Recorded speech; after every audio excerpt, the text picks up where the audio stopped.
Hey guys, how you doing? It's Bob Augusto here at Shoulda Coulda Woulda. We have another garage one for you.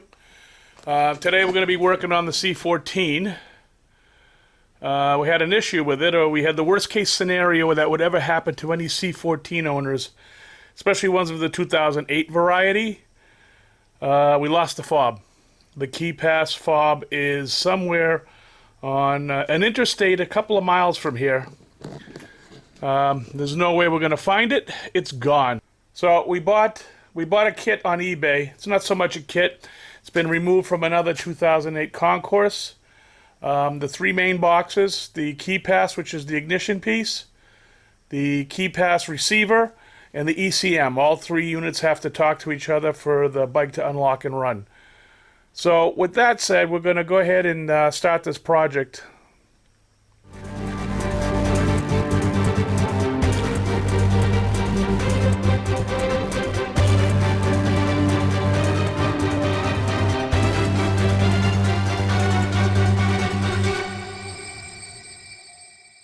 We've taken the brace off the top of the forks, off the triple trees, pulled the center nut, slid the piece up. There's a jack under the bike holding it up, keeping stress off. Now we got to take this key out. This key is in the off position, so we have no way of taking that key out. It doesn't want to let it go, obviously, because we need to get this key to FFS, because the ignition key does the tank, does the seats, it does the seat, it does everything that's, related to the bike. So we need this key. So you take the side cover off. I'm going to press down here, take it off. Now it allows me to go to FSS, pull the key out. Screenshot. Okay, now that we have everything out, we just pull these two wires. Press down here, pull that out, and that's it. Ignition's off. We need to figure out how we're going to take this off. I don't even know how these are in there. They appear to be some sort of heads. I don't even know how they're in there. So that's going to be interesting. I may just drill these out to take this unit off the tree. Okay, so well, I don't even know if this was discussed, but the triple tree has the ignition screwed to it from the factory as such, but they're not normal bolts. So in order to get them out, these are them right there. Basically, what they are is they're smooth at the top. I believe they're aluminum, and it looks like the way they put them in is they have some sort of a head on it, and when they screw these things in, the thing snaps off at a certain torque rating, and that's it. And then they wind up being totally flush. Totally flush. And it's inset inside the whole ignition assembly. So what I did was I drilled out here, and I got an easy out, and I just basically, as the easy out unscrewed, it bit in deeper, and then finally the bolt came out, and I was actually able to remove the two bolts holding the ignition assembly in.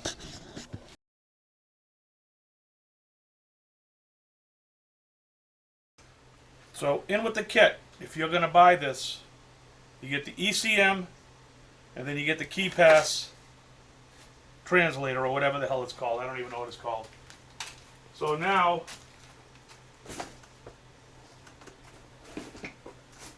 that we have our key freed up, you go into the seat. Yep. There we go. We're going to get into this box.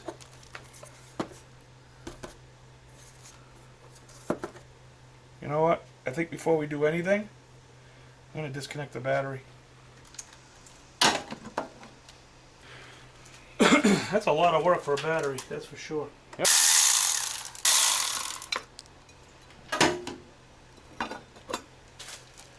Okay. Yeah,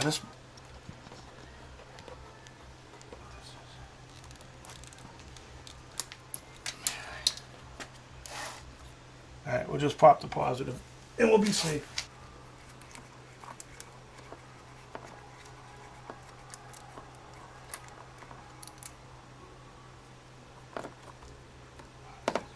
So we're going to replace this box, and we're going to replace the ECM. So let's go ahead and start working this. Alright, so we need to replace this with the unit that was provided on the eBay purchase. And then we need to replace the ECM, which we believe is underneath here. This has a an aftermarket distribution fuse block. We're going to remove this pan and hopefully gain access to it. Won't know until we get there, but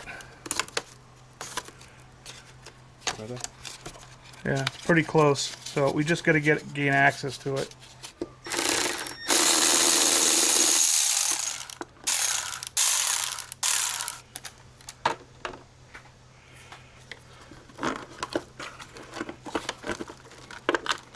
So there's the ECM. So they claim.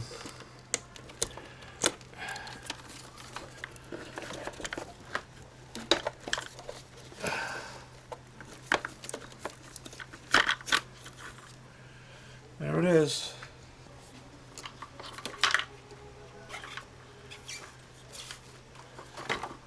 So the ECM was under here. We had to remove this box. Unclip that fuse clip, unclip this fuse clip. These are just a bus of wires that probably plug into diagnostics. Pull that out of the way, and then just put everything back in, back to the way it was. This had the external fuse block, or the distribution block, so that's all back. Now we're going to take the KIPASS off. This is the one we purchased, which belongs with the kit.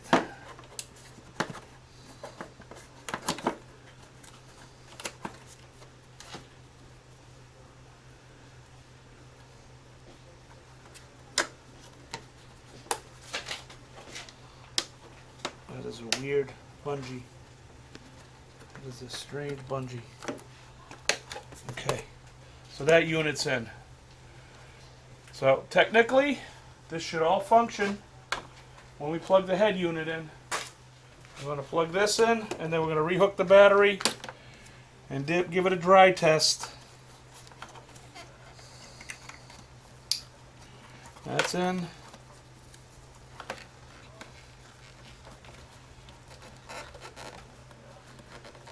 That's in. Perfect. Hook up the battery. Okay, so we've hooked the battery back up. Everything is basically loosely assembled. We got the head unit. We got the fob that came with the kit. The key that comes with the head unit. We're getting a blinking light, which means we got power. And we got the thing that says, okay, turn the key now. We now have power. Press the button.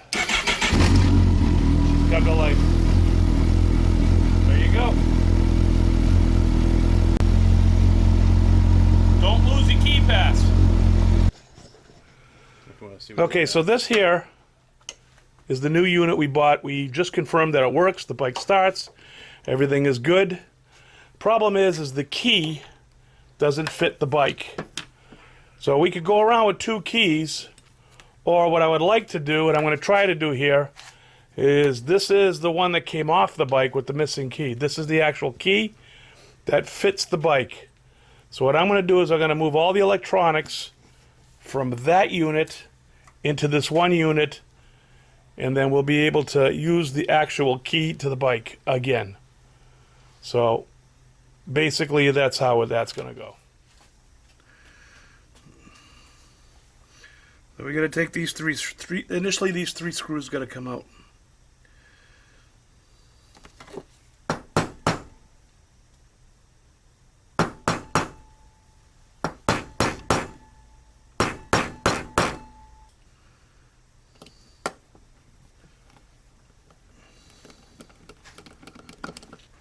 best to have security bits, but I don't.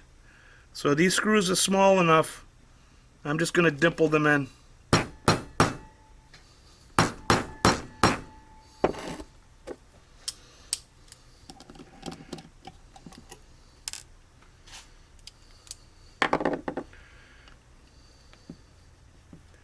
Just dimple them in.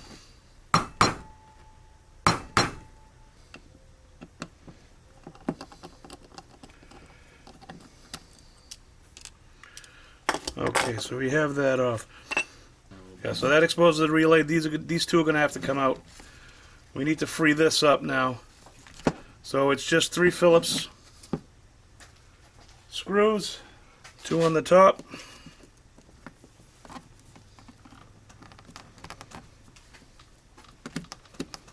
These are relatively long.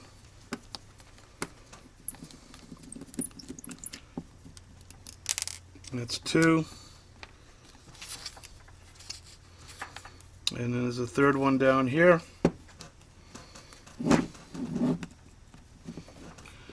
And that frees the receiver. After that, there's one more. Oh, that's actually out. Okay. One more screw here. And it's one of those safeties. And that's for the relay. I'm going to replace it. There's also a cable tie, and it's involved here.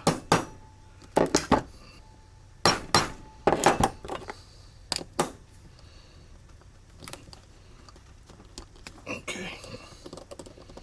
Wonderful. And then that plate comes off. So this, if you notice, this is at an angle. You just got to watch what you got.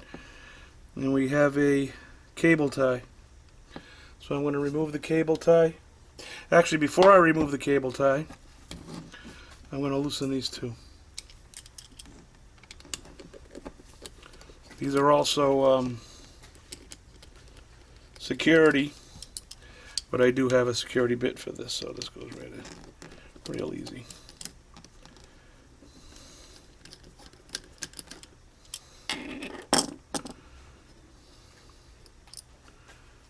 Okay, now we just cut the cable tie.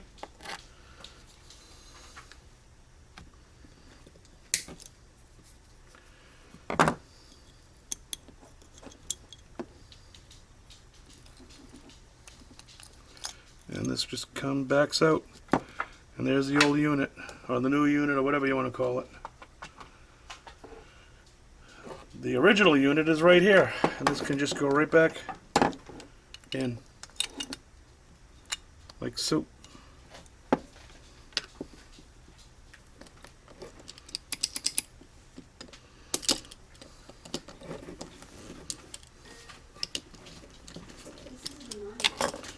Excellent. Just going to find me a cable tie now.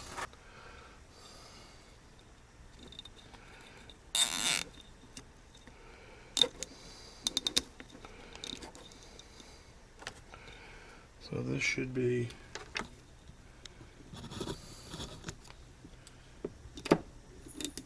nice and tight. Perfect. So that's how that was. Go ahead and cut this. And if we remember, this was at that angle. You're there. So this goes here. This goes back on top.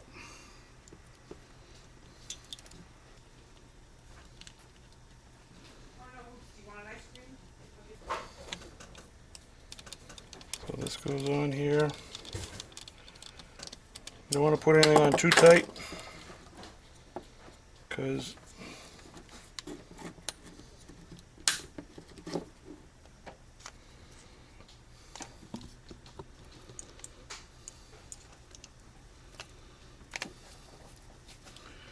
and then this one goes in.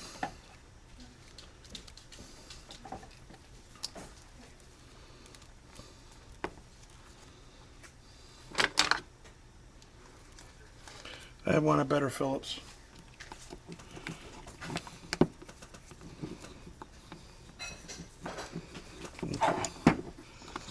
just get that one started. We'll get this one started. Okay,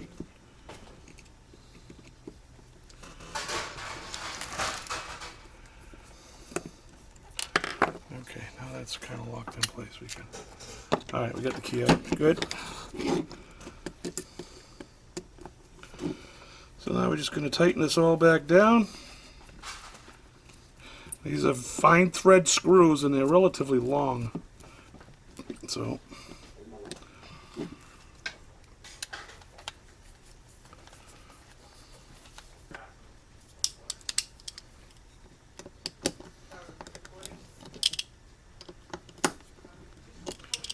it's tight.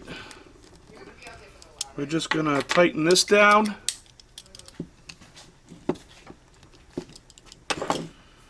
Okay, so cover. Now if I've done my job,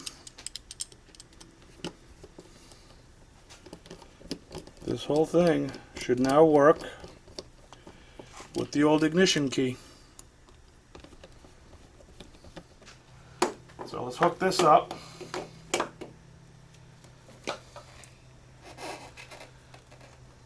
Fingers crossed that this will still work. I don't see why it wouldn't. Where's the fob? There's the fob.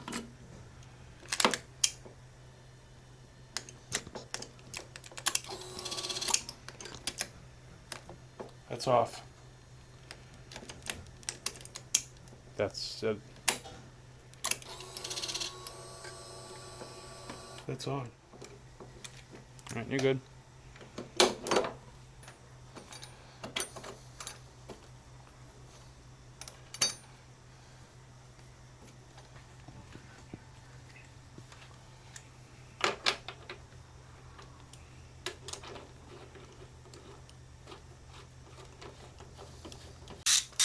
Okay, so center bolt, 18 foot-pounds.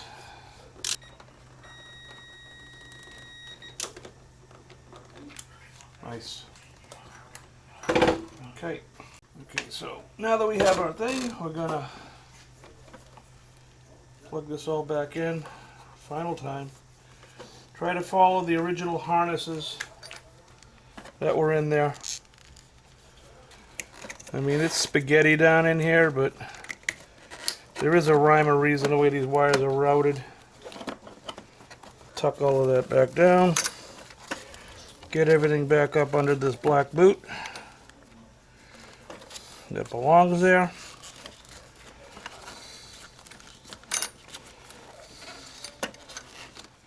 Next step is the pinch bolts, but they also hold the wire looms. So we're just going to finger tight, clean this up, and then we're going to finger tight the handlebars in. Alright, next step. We're just going to get one screw in here, just to hold it. Actually, we'll just finger tight them in.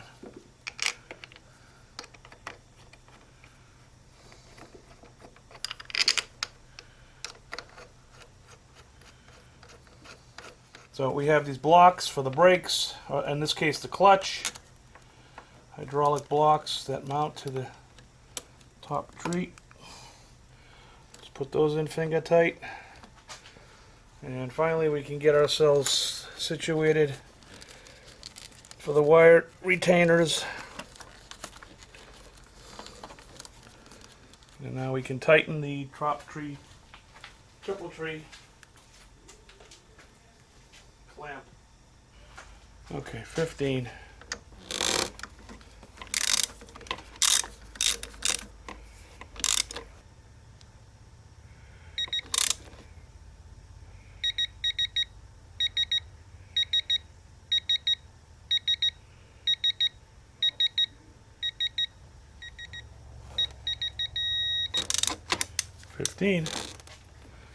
Now we can tighten down the handlebars.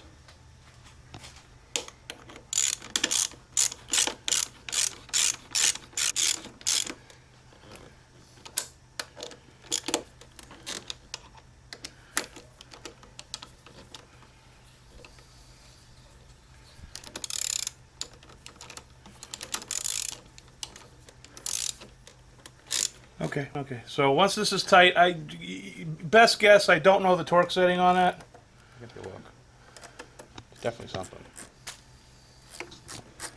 I'll try to look it up. I'll put it on the screen here. I'm going to best guess it based upon how it was coming apart. That's it.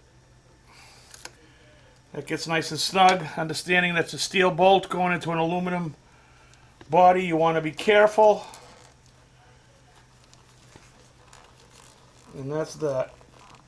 You repeat the same process on the other side.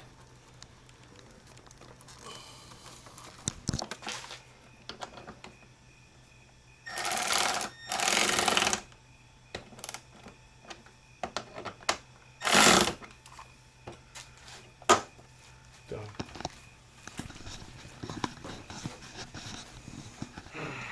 All right, so it's all back together. This is the original key that belongs with the bike.